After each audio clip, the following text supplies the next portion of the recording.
Hola Spider-Fans, ¿qué tal? ¿Cómo estáis?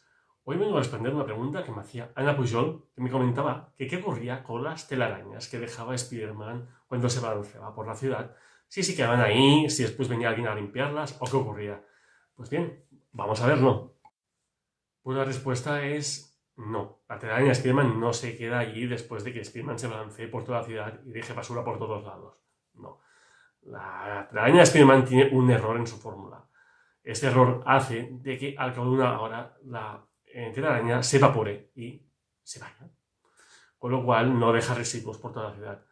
Esto es una ventaja, porque claro, no deja basura, pero tiene una desventaja, que es que si coge a un ladrón o a un villano, sabe que al cabo de una hora la telaraña se deshará y si la policía o alguien no iba por él, pues este villano pues, se escapará.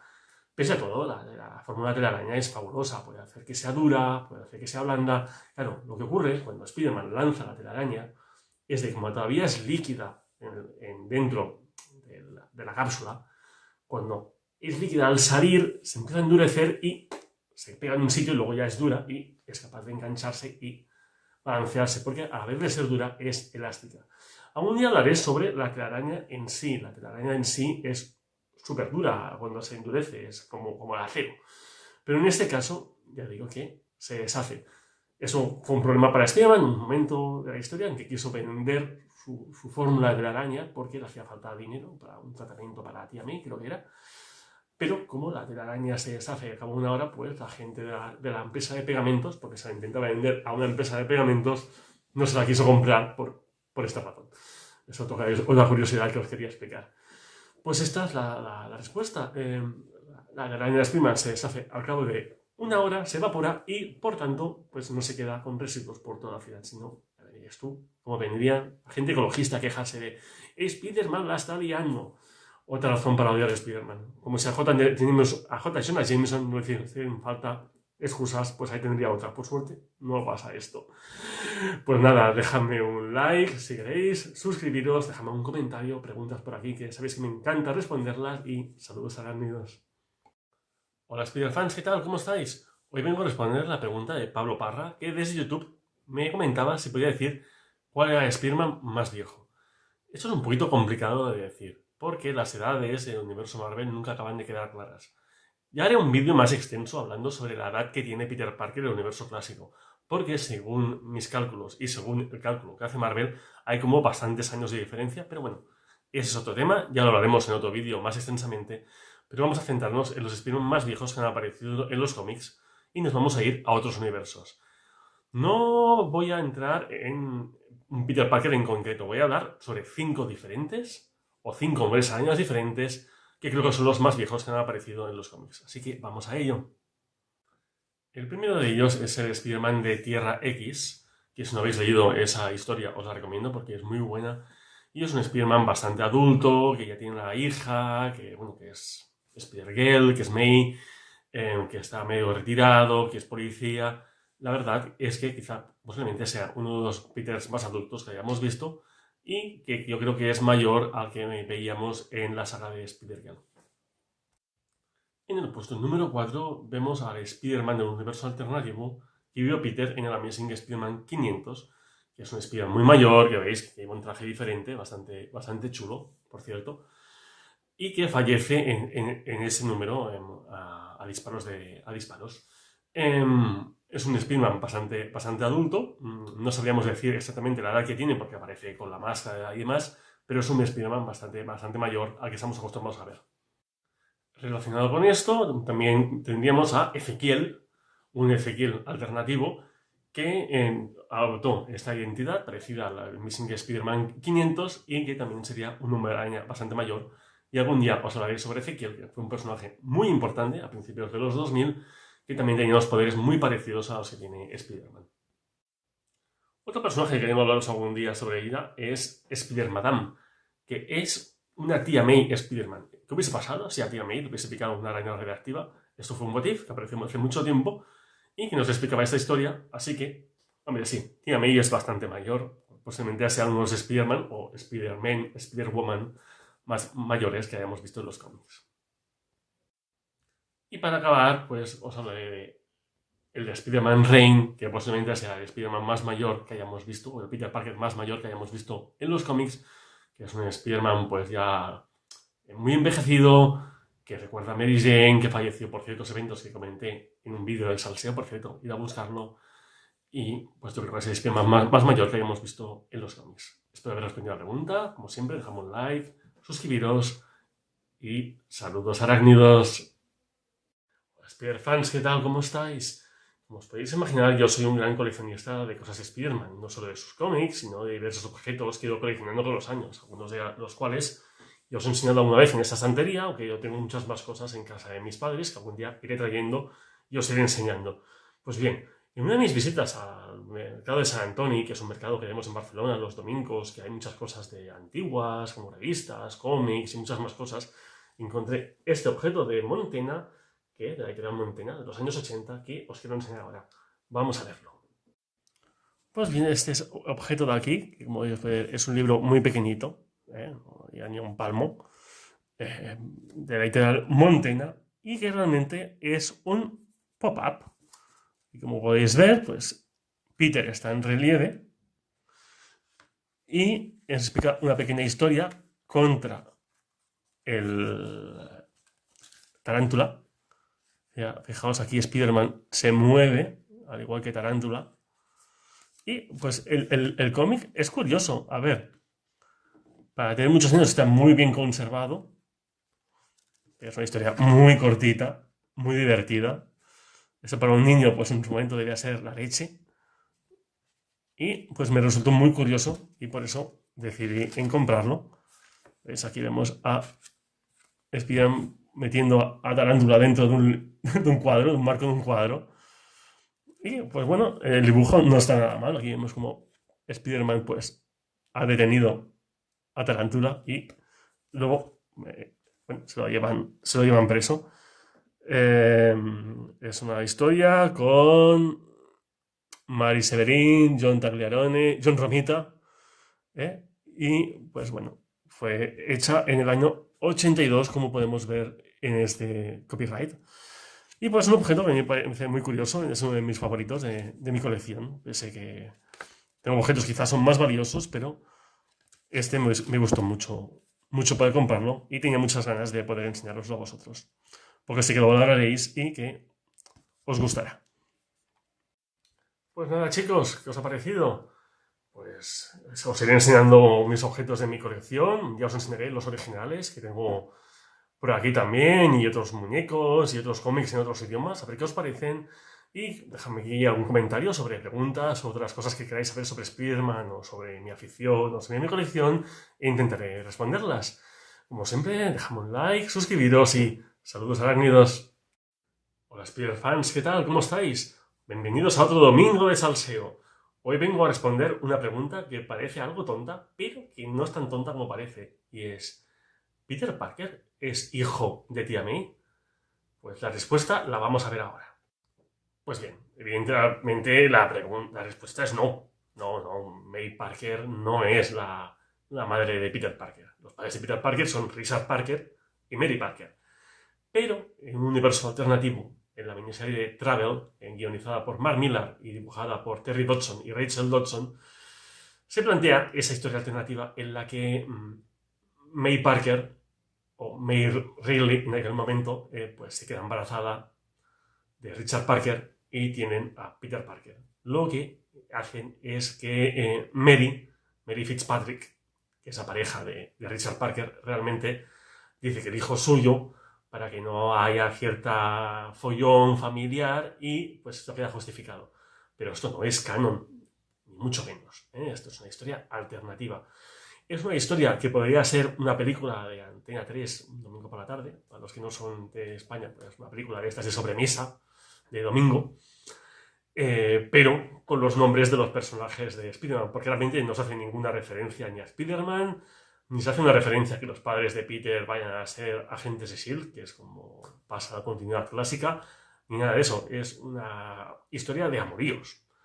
Simplemente en esta historia nos encontramos a que Mary Fitzpatrick y May Ridley conocen a Richard y a Ben Parker, En principio sí que están saliendo cada uno con quien toca, o sea, Richard está con Mary y Ben está con May, pero en cierto momento, pues May le pone los cuernos a Ben con Richard y se queda embarazada. Claro, Ben le dice, es que yo soy estéril, cuando intenta decir, el niño, estoy embarazada, no puede ser, o sea, que tiene que ser de Richard, y para que no haya problemas familiares, pues finalmente Mary asume como que él dice que el niño es suyo, delante de la familia, se haga unos meses para que todo cuadre, y es un cómic muy, muy malo, o sea, es que ya es malo, aunque no fuese de Spider-Man. O fuese un cómic explicando una historia de amorillos, de cuernos, No. Es buscar un poquito la sexualización, ¿no? En el cómic, que como he hablado en un vídeo hace poquito, y no tiene ningún tipo de sentido. Pero realmente, si queréis echar un ojo, echadle por curioso, pero es que es muy malo. Lo único que salva es un poquito el dibujo de los Dodson y poco más, realmente. Comentadme aquí si lo habéis leído, qué os parece, o si conocéis esa historia, me gustaría mucho saber vuestra opinión. Y como siempre, si tenéis alguna duda, un comentario, me lo dejáis en comentarios y yo intentaré responder. Pues nada, como siempre, dejadme un like, suscribiros y saludos arácnidos. Hola, Spider fans, ¿qué tal? ¿Cómo estáis? Bienvenidos a otro domingo de salseo. Hoy vengo a responder la pregunta de ¿Peter Parker ha sido padre en algún momento? Pues la respuesta es sí. Y no solo fuera de continuidad. Fuera de continuidad lo hemos visto en varias ocasiones. Por ejemplo, en Spider-Girl, en la serie de Renueva tus votos, en Tierra X y en multitud de ocasiones. Pero hubo una vez, en la continuidad clásica, en que Mary Jane se quedó embarazada. Bien, esto ocurrió, como podéis ver aquí, en el espectacular Spider-Man 220, en que Mary Jane le anuncia a Peter que se ha quedado embarazada de él. Posteriormente, pues descubren que está embarazada de una niña y lo que acaba pasando es que en el número Spider-Man 75, Mary Jane va a tener el niño, pero Norman Osborn, debido a un plan muy retorcido que tenía él, consigue que Mary Jane pierda al niño. Esto ocurre en plena saga del clon, en el mismo número en que fallece Ben Reilly, y esto sí que tiene algunas consecuencias en números posteriores. Sí que de que, bueno, siente mucha pena porque ha perdido al niño, pero es algo que se acaba obviando con el paso de los años. Sí que hubo un momento en que Alison Mongrain, que era una mujer que es la que hizo que Mary Jane abortara, contacta con Peter y le dice que May está viva, con lo cual Peter entiende que la niña está viva, porque le va a llamar May, como a tía May, porque en aquel momento tía May representaba que estaba muerta. Pero acaban hablando, y acaban yendo a buscar y acaba Peter descubriendo de que la que estaba viva realmente es tía May, que no falleció, que en otro plan del Duende Verde. Pero posteriormente a esto, se ha obviado el tema de la niña. Nunca más se han acordado de que Mary Jane estuvo embarazada, ni mucho menos de que el Duende Verde la hizo abortar. O sea, que esto me parece una barbaridad.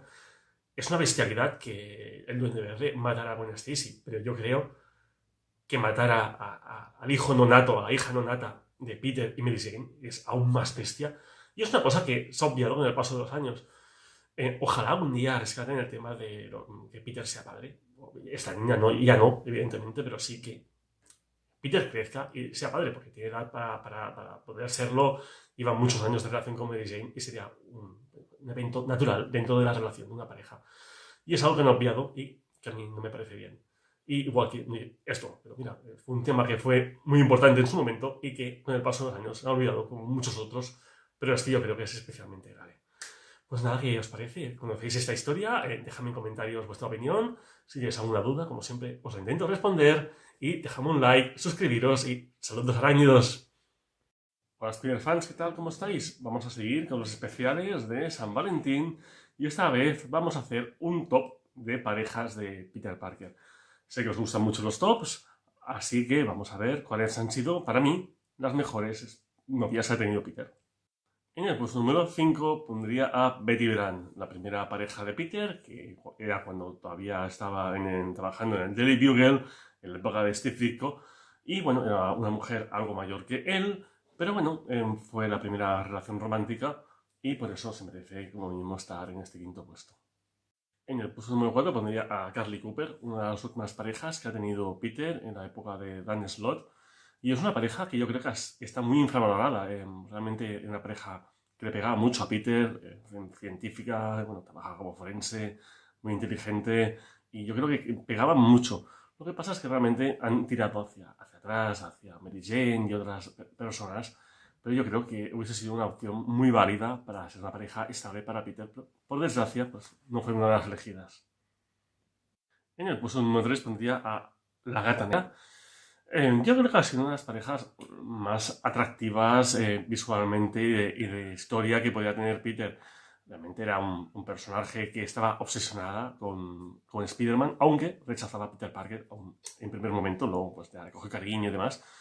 Y bueno, fue una época muy divertida durante los años 80, cuando ellos dos eran pareja, porque eran una especie de aventureros. También estaba este símil, ¿no? Como un Batman y Catwoman. Pero yo creo que funcionaba bastante bien. Y bueno, es un personaje que han recorrido durante muchos años porque tiene una historia muy interesante y algún día hablaremos más sobre ella. En el puesto número 2 de parejas de Peter pondría a Gwen Stacy, la mítica Gwen, que, claro, fue la mítica novia que finalmente murió en el Amazing Spider-Man número 121, a manos del Duende Verde, como todos recordaremos. Y, bueno, a ver, yo creo que se ha mitificado mucho a Gwen. Gwen era una gran pareja de Peter y posiblemente hubiesen acabado en matrimonio si no hubiese muerto.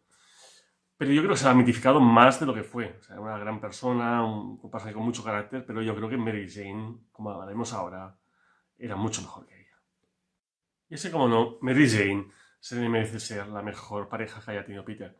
Porque es un personaje con carácter, con mucha historia detrás, que ha ayudado a Peter, tanto como Peter como Spider-Man. Y yo creo que esta mujer es la ideal para Peter. Gwen era una gran pareja, pero Mary Jane es mucho más completa para llenar a Peter que lo que era Gwen Stacy.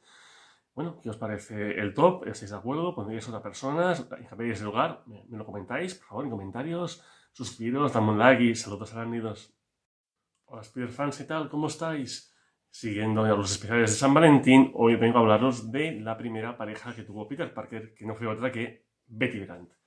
Este personaje hizo su primera aparición en Amazing Spider-Man número 4, allá a principios de los 60, y era la secretaria de J. Jonah Jameson en el Daily Bugle.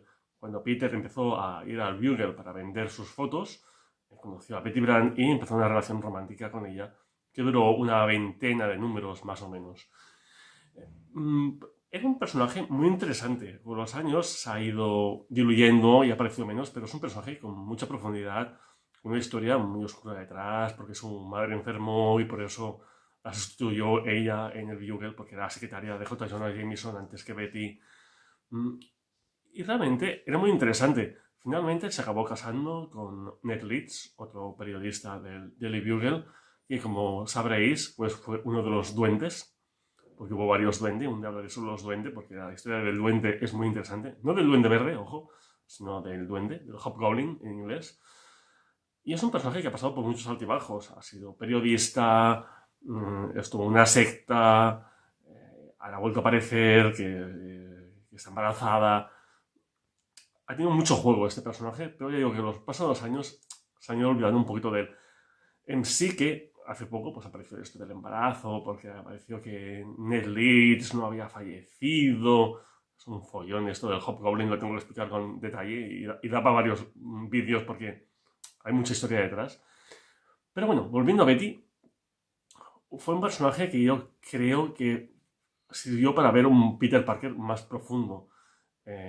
Había ciertos celos, la relación, porque ella estaba celosa de Liz Allan, luego apareció Ned, con lo cual Peter también se enfadó un poco por ello. Y dio mucho juego a principios de los 60. Sí que con la llegada de John Romita a Amazing Spider-Man, el tema del romanticismo se acentuó mucho más, porque apareció Gwen Stacy, Mary Jane y demás, y ahí se hubo mucho más juego de parejas. Pero eso fue el principio de que Spider-Man tuviese muchos secundarios y que hubiese una pareja por el medio, que esta fue Betty Brant. Y yo creo que es un personaje que vale mucho la pena echarle un ojo. Y si no lo conocéis, mirad sus historias, porque encontraréis un personaje con cierto carisma y que dio mucho juego, sobre todo en los años 60. Pues nada, ¿qué os parece? ¿Conocéis a Betty Brant? A lo mejor conocíais el personaje de No Way Home, que es compañera de Peter de instituto, pero no tiene nada que ver con el de los cómics. y se acerca más al que vimos en Spider-Man de Sam Raimi, que es la secretaria de J. Jonah Jameson. Pues nada, ¿qué os parece? Dejadme un comentario, suscribiros, dame un like y saludos arácnidos. Hola Spider-fans, ¿qué tal? ¿Cómo estáis? Hoy vengo a explicaros una curiosidad que encontré realizando el libro de Peter Parker Spider-Man, Cronología Arácnida, volumen 1, la guía de lectura que estoy realizando junto a Antonio J. Sánchez, que explica todas las historias del Trepamuros, y que me pareció muy curiosa, muy divertida y que os la quería enseñar. En la serie de Naked City, imagino que se traduciría como Ciudad al Desnudo, porque creo que esta serie nunca llegó a España, aparece un kiosco detrás de estos dos personajes, que por cierto, el de la izquierda es el entrenador de Rocky, en las películas de Rocky, y aparecen dos cómics en este kiosco, que si os fijáis muy bien, es la primera aparición de Thor en Journey into Mystery y el Amazing Fantasy número 15. Es muy curioso ver la primera aparición de Spider-Man y la primera aparición de Thor, que aparecen en fondo de un plano de una serie que ni ellos mismos sabían lo valiosos que eran estos cómics cuando hicieron esta escena. Dejadme un like, suscribiros y saludos arácnidos. Hola Spider-fans, ¿qué tal? ¿Cómo estáis? Hoy vengo a responder una pregunta que me ha hecho mi compañera Ana Pujol, que me preguntaba de qué está hecho el traje de Spider-Man. Porque realmente en las películas vemos que tiene partes mecánicas, partes electrónicas, porque es el traje que le ha dado Tony Stark a Peter Parker, pero en los cómics, como sabremos, es algo muy diferente. Sí que Peter ha tenido un traje de Iron Spider en los cómics, pero de esto os hablaré en otro vídeo. Vamos a centrarnos en el traje clásico de toda la vida, que realmente es de tela.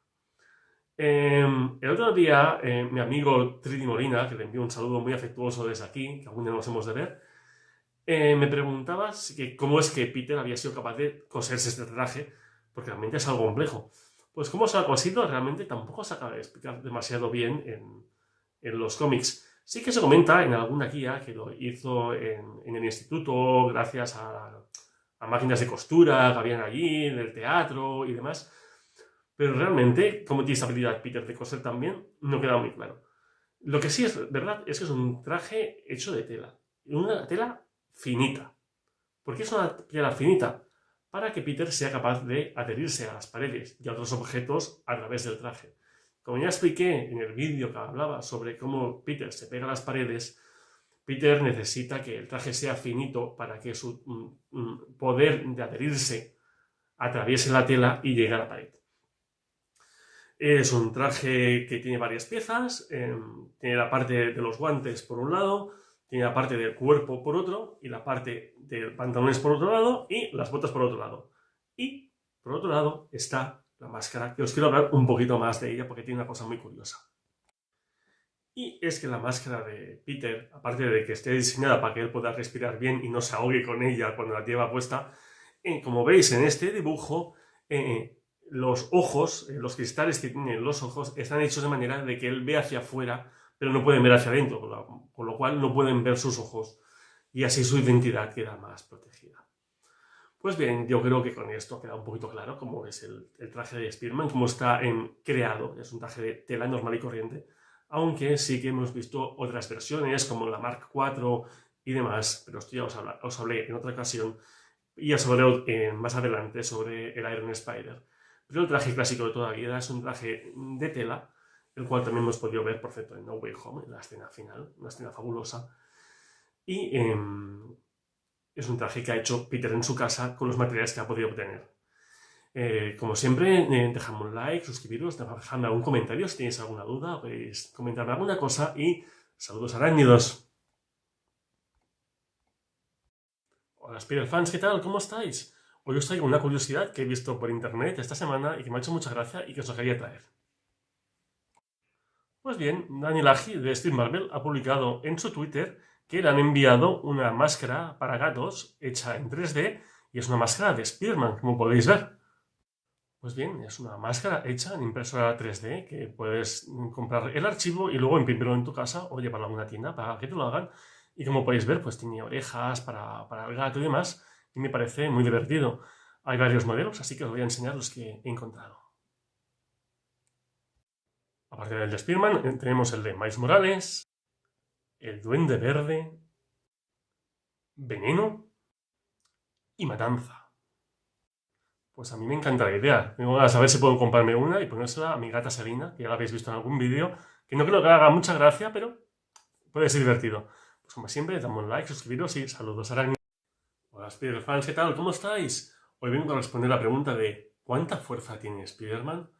Pues bien, esto depende realmente del momento, del guionista, del dibujante y de todo. Porque hemos visto algunos baremos que nos dicen en algunas guías, pero según el momento de la historia podemos ver que Spider-Man levanta algunos objetos que superan por mucho lo que marcan las guías. En principio, las guías marcan entre 10 y 15 toneladas, unos 10.000 y 15.000 kilos. Pero hemos visto a Spider-Man aguantar los cimientos del Daily Bugle, aguantar un avión, aguantar este armatoste de hierro en la Amazing Spider-Man 33, en la saga del Planeador Maestro. Y estos son objetos que pesan muchísimo más. Incluso llegan a decir que esto pesa casi 100 toneladas. Así que yo creo, en mi opinión, de que en ciertos momentos de tensión, de adrenalina, Spider-Man supera por mucho estos 10.000, 15.000 kilos de peso y es capaz de soportar. Habría que ver lo que considera Marvel, pero para mí Spider-Man es capaz de soportar por lo menos 20.000 kilos en una situación normal, porque lo hemos visto levantar coches con mucha facilidad, incluso lanzar un 4x4 en el momento en que de Civil War, en el momento final de Civil War, cuando le pegan un tiro a Tia May y lanza un 4x4 a otro edificio que hay enfrente, o sea, que es capaz de levantar muchos, muchos kilos, porque esto implica mucha más fuerza que los 10.000 kilos o 15.000 kilos que marcan las guías. Ha levantado un tanque en la etapa de McFarlane. Ya digo que ha sido capaz de aguantar un jet, un avión que estaba aterrizando, le falta una rueda y ha sido capaz de aguantar el peso. O sea, que Spider-Man es mucho más fuerte que estos 10.000, 15.000 kilos que marcan las guías.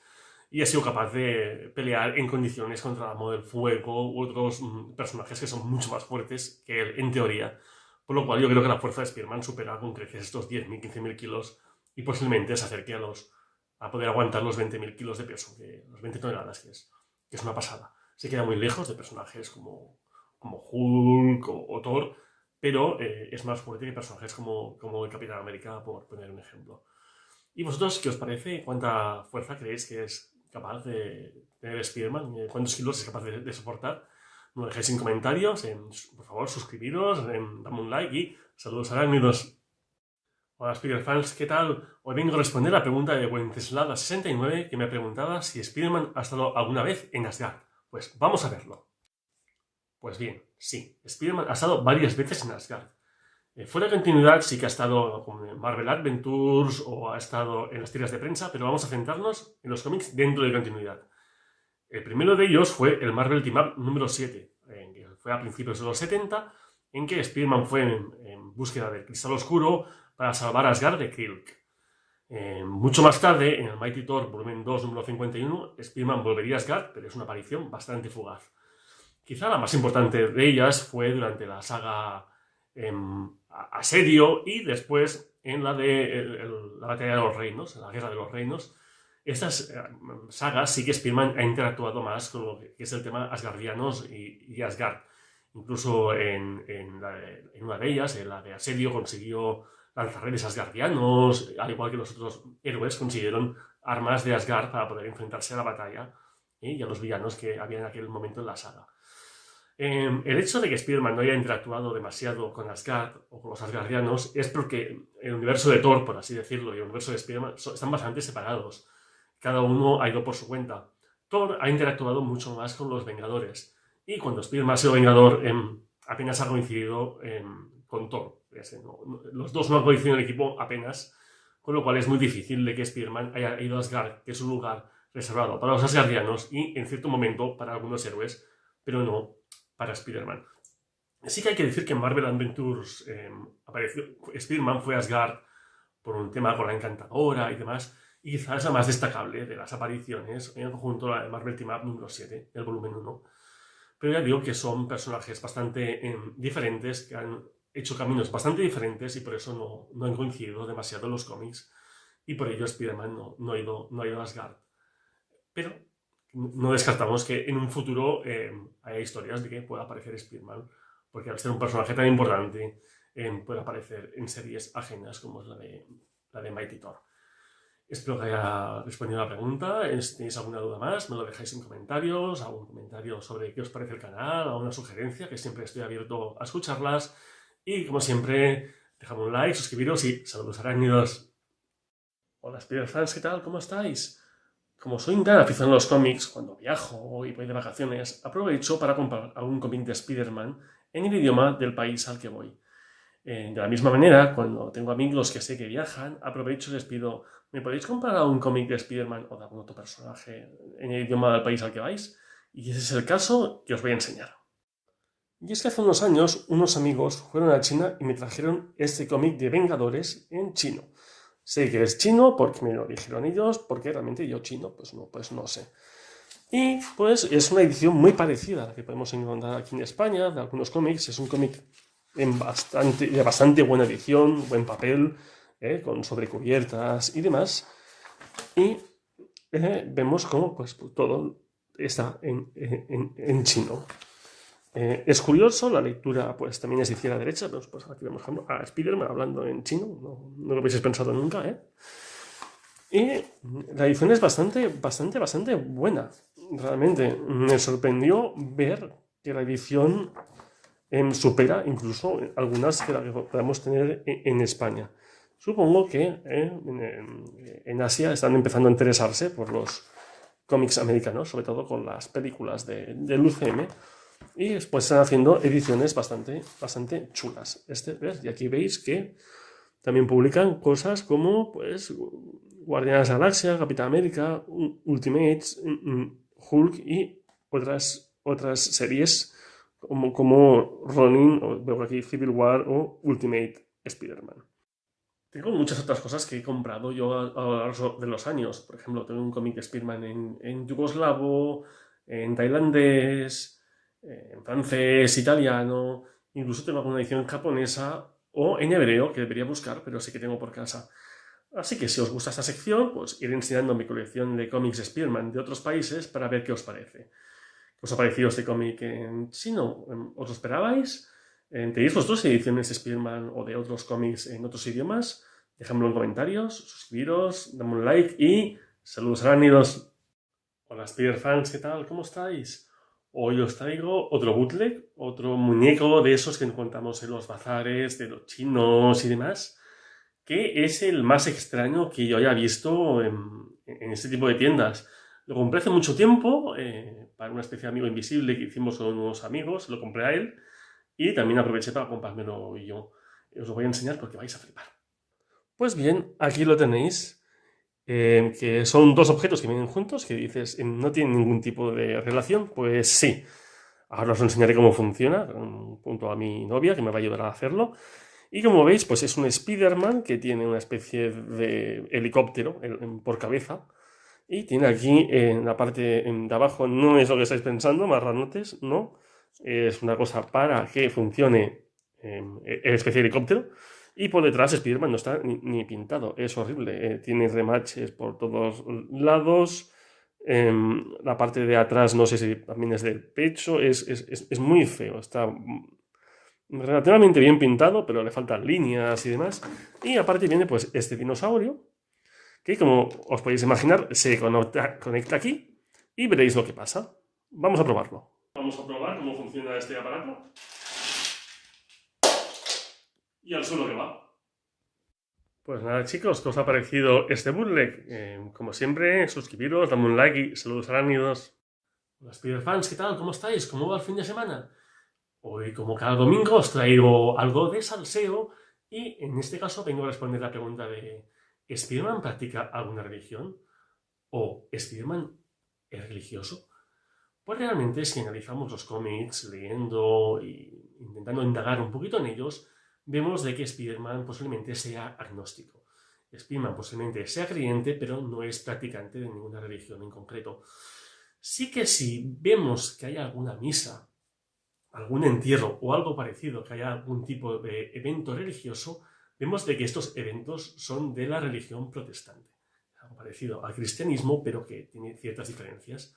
Aquí en España tenemos el cristianismo, básicamente, pero en los Estados Unidos sí que hay el cristianismo y el protestantismo, que son parecidos, pero hay ciertas diferencias que no voy a entrar ahora. porque tampoco sé mucho sobre este tipo de religión y no quisiera liarla, pero bueno, que sepáis de que Spider-Man, cuando hay algún tipo de entierro o demás, estos suelen ser protestantes, porque como podemos ver en los cómics, pues el cura que aparece allí son curas protestantes. En la historia de Into the Spider-Verse, sí que vemos que el Peter mayor, el Peter que aparece de otro universo, se casa con Mary Jane con un rito del judaísmo. Posiblemente este, Peter, sí que sea judío. Pero el Peter que conocemos en los cómics es protestante. Lo único que no lo vemos rezar, ni ir a misa, ni demás habitualmente, como podría ser el personaje de Daredevil, que sí que es un personaje más religioso, pero el personaje de Peter no. ¿Qué os parece? ¿Vosotros opináis lo mismo que yo, que Peter es agnóstico, o creéis de que practica algún tipo de religión? Dejádmelo en comentarios. Como siempre, suscribiros, dame un like y saludos arácnidos. Hola Spider-Fans, ¿qué tal? ¿Cómo estáis? Hoy vengo a hablaros del personaje de Spider-Gwen. ¿Quién es Spider-Gwen? Pues bien, vamos a verlo. Este personaje hizo su primera aparición en el Edge of Spider-Verse número 2, dentro de la saga Universo Spider-Man. En esta historia, Morlun y su familia fueron por varios universos cazando hombres araña para poder absorber su esencia.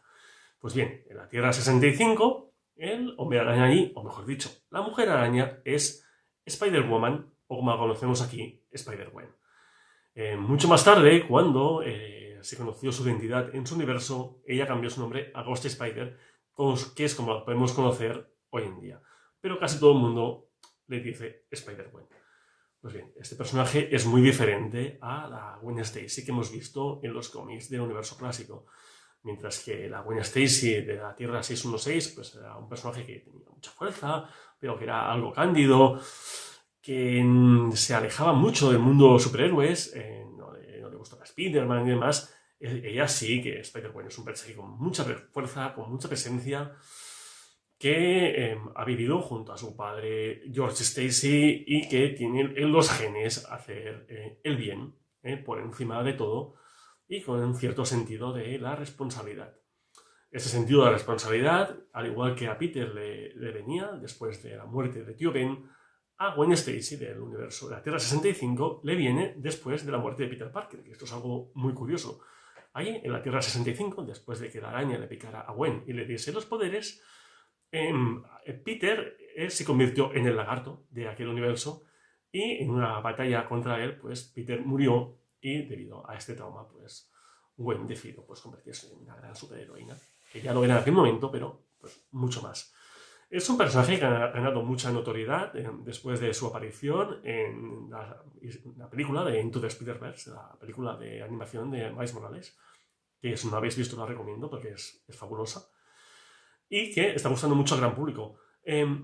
Ha tenido cómics bastante buenos, es un cómic bastante diferente al Spider-Man que estamos acostumbrados y yo os lo recomiendo. Por desgracia actualmente no hay serie de Spider-Gwen. Hasta hace poco hubo una que estaba bastante bien, pero ahora mismo no hay y aparece de vez en cuando como personaje secundario en las series arácnidas. Pero si no habéis leído Spider-Gwen, os lo recomiendo porque os puede gustar mucho. Es un personaje muy diferente, con un diseño, la verdad, chulísimo. Que mucha gente está haciendo cosplays de él porque realmente vale mucho la pena gráficamente. Perdón, sí, y os recomiendo pues esto de leer sus historias porque creo que os pueden gustar. ¿Qué os parece a vosotros Spider-Gwen? Decídmelo en comentarios, suscribiros, dame un like y saludos arácnidos. Hola Spider-Fans, ¿qué tal? ¿Cómo estáis? Hoy vengo a explicaros una curiosidad de que ¿sabíais que los padres de Peter eran agentes de S.H.I.E.L.D.? Sí, agentes de S.H.I.E.L.D. Pues bien, los padres de Peter, como sabréis, fallecieron cuando él era un bebé. ¿Pero por qué fallecieron? Pues bien, fallecieron cuando estaban en una misión secreta para el gobierno. Esto se explica en el Amazing Spider-Man anual número 5, allá por el año 68. En aquel momento no se especifica que sean agentes de S.H.I.E.L.D. y esto se ha dicho con los años. Pero bien, realmente ellos fueron agentes de S.H.I.E.L.D. En aquella historia fueron a investigar al Cráneo Rojo, no un Cráneo Rojo clásico, sino un segundo Cráneo Rojo, y este acaba solicitando la muerte de ellos y por eso hacen que su avión explote y fallezcan.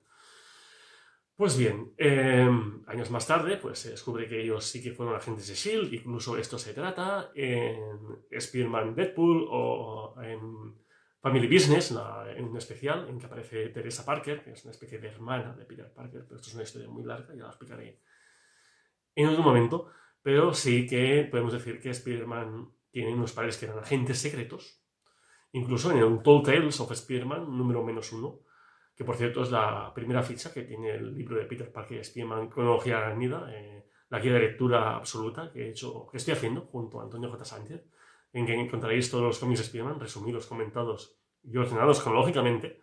Aprovecho para hacer un poquito de spam. Es un libro que podéis encontrar tanto en Amazon como en algunas librerías especializadas y en el que explicamos pues toda la historia de Spider-Man de forma cronológica, con resúmenes de todos los cómics, con comentarios, con curiosidades y demás, o sea que no lo dejéis escapar. Y tenéis en la descripción de mi perfil tenéis los libros, o en YouTube, aquí abajo, en la descripción del vídeo también tenéis los links para poder ir a comprar el libro. Pues bien, aquí en esta portada, como podéis ver, se dice que ellos dos eran agentes de S.H.I.E.L.D. y pues esto no lo sabían ni Ben ni Tía May, pero debido a una de sus misiones pues fueron asesinados y por eso Peter se tiene que quedar con Ben y May Parker, que la hacen de padres. Una cosa que le marcó mucho y que yo creo que le dio fuerza al personaje y cierta entidad debido a este hecho, porque se crió con dos personas muy diferentes a ellos dos, que a lo mejor nos hubiésemos encontrado con un Peter muy diferente si hubiese sido creado por dos agentes secretos, ¿no? Pues, ¿qué os parece esta curiosidad? ¿La sabíais? Y pues, si no lo sabíais o sí, me lo podéis dejar en comentarios, a ver qué os parece el vídeo. Como siempre, suscribiros, dame un like y saludos arácnidos. Hola, Spider fans, ¿qué tal? ¿Cómo estáis? Hoy vengo a responder una pregunta muy curiosa y es de: ¿se ha citado el Camp Nou, el estadio del Fútbol Club Barcelona, el estadio del Barça, en algún cómic de Spider-Man?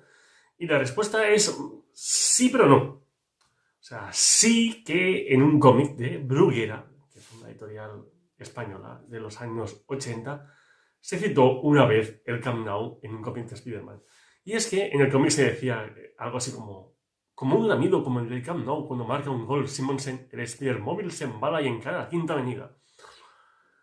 Evidentemente, en el cómic original esto no aparecía. Esto fue una licencia, entre comillas, del traductor que decidió pues poner esto para hacer una analogía que los lectores españoles pudiesen entender, porque en el cómic americano se citaba pues, una cosa americana, de un ensayo de cubo americano, creo. Así que bueno, pues esto es una curiosidad que pensé que os haría gracia y os la quería comentar en el canal. Como siempre, dejadme un like, suscribiros y saludos arácnidos. Hola Spider-fans, ¿qué tal? ¿Cómo estáis? Os vengo a responder a la pregunta de Arroz con Pollo, que vayas nombres tenéis, y que me preguntaba si podía hablar sobre Spider-Man 2099. Así que hoy vamos a hablar sobre el Spider-Man del futuro. Pues bien, el Spider-Man del futuro se llama Miguel O'Hara y tiene orígenes hispano-irlandeses. En este futuro, Miguel O'Hara trabaja para la empresa Alchemax, cuyo líder es Tyler Stone. Tyler Stone no quiere que Miguel O'Hara se vaya de la empresa, por lo cual le inocula una droga que no tiene solución. Para decirlo de alguna manera, estás enganchado para toda la vida a ella. Debido a esto, Miguel O'Hara va al laboratorio e intenta quitarse esta adicción modificando su ADN. ¿Qué pasa? Que hay una persona que está allí, que modifica la máquina y, por accidente, cambia su ADN y lo junta con el de una araña. Y en ese momento Miguel O'Hara se convierte en un nuevo Spider-Man. Ese Spider-Man es parecido al de Peter Parker, pero tiene muchas diferencias. Por ejemplo, él no se pega a las paredes, sino que se engancha con unas pequeñas garras que tiene en manos y pies. No tiene sentido arácnido, pero sí tiene un sentido que puede ver a 360 grados. Pero igual que Peter, es muy ágil, es muy fuerte, pero hay una diferencia muy grande, y es que al igual que Peter tiene que crear sus telarañas en el laboratorio, y son telarañas mecánicas, en Spider-Man 2099, Miguel O'Hara tiene telarañas orgánicas que saca por las muñecas. No penséis que por otros sitios raros. Es parecido al Spider-Man de Tobey Maguire en las películas de Sam Raimi. Es un Spider-Man muy interesante, el Spider-Man 2099. Son historias del futuro. Tenemos versiones nuevas de los villanos, como Venom 2099 o el Buitre 2099. pero son historias un poco oscuras. Están guionizadas por Peter David, la mayoría de ellas, y ha tenido varios volúmenes. Tuvo el primero, que duró 46, y ha tenido un par más, que ya pasan en el presente por ciertos eventos que hacen que Miguel Ojara llegue al presente y esté en Alchemax del presente y conozca a Peter, esté relacionado con Spider-Man, pero finalmente está ahora medio retirado. Posiblemente no, está confirmado que veremos a Miguel Ojara en la nueva película de Into the Spider-Verse y será uno de los protagonistas de esta película, lo cual me atrae mucho, tengo muchas ganas de ver para dónde tiran, porque es un Spider-Man muy diferente al que estamos acostumbrados y puede dar mucho juego. Pues nada, ¿qué os ha parecido? Si tenéis alguna pregunta más sobre Miguel Ojara, me lo comentáis aquí en comentarios o me dejáis alguna pregunta de si queréis saber algo más sobre algún otro personaje que yo os intentaré responder. Como siempre, dame un like, suscribiros y saludos arácnidos. Hola Spider-Fans, ¿qué tal? ¿Cómo estáis? Hace unos días os daba la noticia de que va a salir una pequeña miniserie hablando sobre los nuevos Cuatro Fantásticos. Pero como sé que a lo mejor algunos de vosotros no saben de dónde vienen este grupo, os lo voy a explicar en este vídeo. Vamos a ello. Pues bien, el origen de los nuevos Cuatro Fantásticos tuvo lugar en el Fantastic Four número 347. En él se explica que Delilah, una Skrull cambiaformas, secuestró a los Cuatro Fantásticos y convenció a Hulk, Spider-Man, Lobezno y el Motorista Fantasma para formar un nuevo grupo e ir a la Isla de los Monstruos a enfrentarse al Hombre Topo, porque ella tenía segundas intenciones y que quería conseguir un objeto que a ella le interesaba. Estos nuevos Cuatro Fantásticos han aparecido muy poquitos números. De hecho, han aparecido en estos tres que estáis viendo, en el 347 al 349 de Fantastic Four, en el Spider-Man Fantastic Four, que fue una pequeña miniserie, en el número 3, y en algunos números de la saga de Empire. Pese a todo, son un grupo que ha quedado en la memoria colectiva, porque era un grupo muy divertido, fue un gran dibujo, creo que fue Alan Davis, que dibujó esos números, y una formación bastante atractiva. Aparte, era muy dinámica, ¿no? Teníamos a Spider-Man, teníamos al Hulk inteligente, a Lobezno, a Motorista Fantasma, eran personajes muy modernos, con mucho carisma todos, y resultaron bastante interesantes. Sí que los hemos visto en algún universo alternativo, en algún What If, pero solo hemos visto en los universos clásicos en estos números. Yo os recomiendo leer, son números bastante divertidos. Creo que se ha reeditado en algún momento esta serie, si no, seguro que lo hacen a raíz de que aparezca esta nueva miniserie guionizada por David.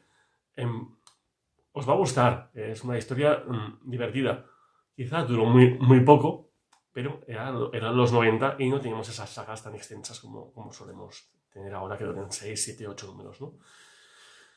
Espero que os haya gustado, os haya quedado claro dónde aparecen los nuevos Cuatro Fantásticos. Imagino que la miniserie que aparecerá próximamente, en mayo creo, es una pequeña historia que irá incluida dentro de este periodo. A lo mejor es una historia nueva, que irá justo después, porque sí que aparecen personajes de aquella época, pero lo iremos viendo y, como siempre, lo comentaré en este canal, porque ya sabéis que yo reseño todos los cómics en que aparece Spider-Man que aparecen en Estados Unidos.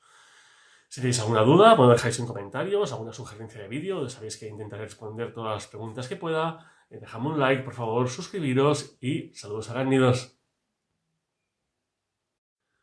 Hola Spider-Fans, ¿qué tal? ¿Cómo estáis? El otro día, hablando con mi amigo Nacho, me preguntaba sobre las gafas de Peter Parker, esas gafas que veis aquí. Y me preguntaba que cómo habían hecho en los cómics para explicar que Peter no necesitase llevar gafas.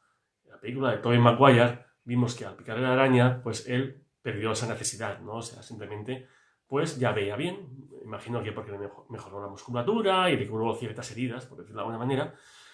Pero, bueno, aquello quedó un poquito ahí, que nos explicó, pero cómo lo habían hecho los cómics. Pues bien, en los cómics se explica que Peter, pese a que lleva gafas al principio de la Amazing Spider-Man y en la Amazing Fantasy número 15, realmente Peter no necesita llevar gafas.